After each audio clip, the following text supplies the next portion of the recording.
So the very first thing that I want to say is that most of the learning for top kids happens on the weekends and holidays.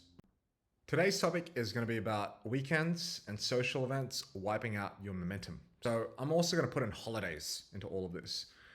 A big problem that I think a lot of parents experience is when they have weekends and social events and holidays, and during those periods of time, um, it's relatively difficult to manage the kids because the kids are like, oh, everybody else is partying, everybody else is, outside, everybody else is going away on trips, so I should do that as well. And so that obviously interrupts with the study schedule.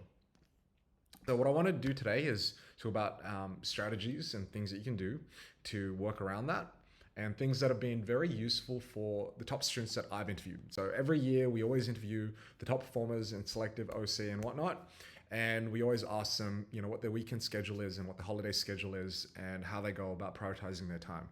So the very first thing that I want to say is that most of the learning for top kids happens on the weekends and holidays. Okay, it's very unfortunate, but it's just true, right? Like if you want to get ahead and you want to get into a top 10 school, or if you want to get into a top 10 selective and whatnot, most of the work is done on weekends and outside of school time, because there's not a lot that you do that's relevant towards selective and scholarship and school time.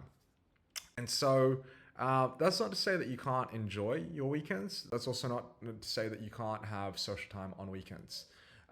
But I think your academics needs to take precedence, and it needs to take priority.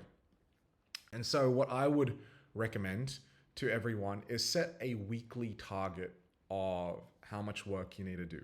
And so long as your child is able to hit those weekly targets overall, then they're able to have a little bit more fun on the weekend.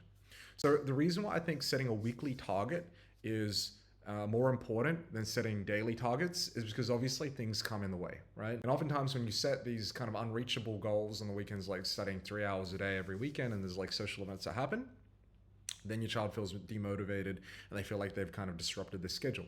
Whereas if you set like a weekly target of, okay, this is how many questions you need to do in English, if your child front loads all the work on the weekday, or they front load all the work by Saturday, then they can actually have Sunday and enjoy that themselves.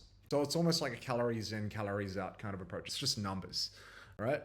And so I would agree on setting a weekly target of how many questions you want your child to finish in English, maths, and thinking skills and whatnot, and make sure that they hit those targets before they, or at least they're on track to hit those targets before they go away on the weekend.